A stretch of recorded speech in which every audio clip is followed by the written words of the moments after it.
नमस्कार, मी मयूर आणि स्वागत आहे तुमचं आपल्या यूट्यूब चॅनलवरती. आणि वन सॅटर्डे वन प्लेसच्या दुसऱ्या एपिसोडमध्ये आज आपण निघालो आहे आशिया खंडातील सर्वात मोठे रांजण खळगे पाहायला, जे आपल्या अहिल्यानगरमधील पारनेर तालुक्यात निगोज या गावात आहे.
आपल्या यूट्यूब चॅनलमध्ये सर्वांचं स्वागत आहे. तर सकाळी 5:30 ते 6च्या दरम्यान हा जो प्रवास आम्ही चालू केला होता आज शनिवारचा, आजचा पहिला सॅटरडे. तर त्याच्यात पारनेर तालुक्यातील निगोज या गावात आशिया खंडातील सर्वात मोठी खळगी ही रांजण खळगी, याचा आम्ही अनुभव घेण्यासाठी आज तिथे आलेलो आहोत. आपण सगळे बघू शकता आणि तुम्ही पण एकदा या ठिकाणी भेट द्या आणि या रांजण खळगीचा प्रत्यक्षात इथं येऊन स्वतः अनुभव घ्या की हे निसर्ग काय करू शकतं. ते या आपण खळगीचा बघू शकता कशा प्रकारे या पाण्याच्या प्रवाहाने या दगडांना या ठिकाणी आकार आलेला आहे. आशिया खंडातील सर्वात एक नंबरची खळगी.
पुणे आणि नगर जिल्ह्याच्या सीमेवरून कुकडे नदी वाहते आणि याच नदीवर आहे हे रांजणखळगे. रांजणखळगे हे नदीच्या खनन कार्यामुळे तयार होणारे एक भूरूप आहे. वेगाने वाहणाऱ्या पाण्याच्या प्रवाहाने रांजणखळग्याची निर्मिती होते. नदीच्या पात्रात कठीण आणि मृदू खडकाचे स्तर एकाआड एक असू शकतात. पात्रात वेगाने वाहणाऱ्या पाण्याच्या प्रवाहाबरोबर दगडगोटे वाहत येतात. दगडगोटे आणि खडक यांच्यात होणाऱ्या घर्षणाने मृदू खडक झिजून कठीण खडकाचा मधला भाग तसाच राहतो. वर्षानुवर्षे चालत आलेल्या या क्रियेमुळे नदीच्या पात्रात रांजणखळगे तयार होतात.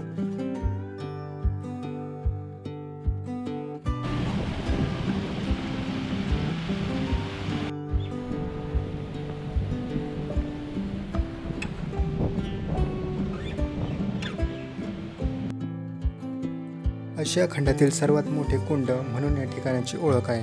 कित्येक शतकापासून या कुंडामध्ये सतत पाणी असते. पाण्याची पातळी कमी होत नाही. अतिशय सुंदर अशा कोरीव कामाप्रमाणे खडक या ठिकाणी आपल्याला पाहायला मिळतो.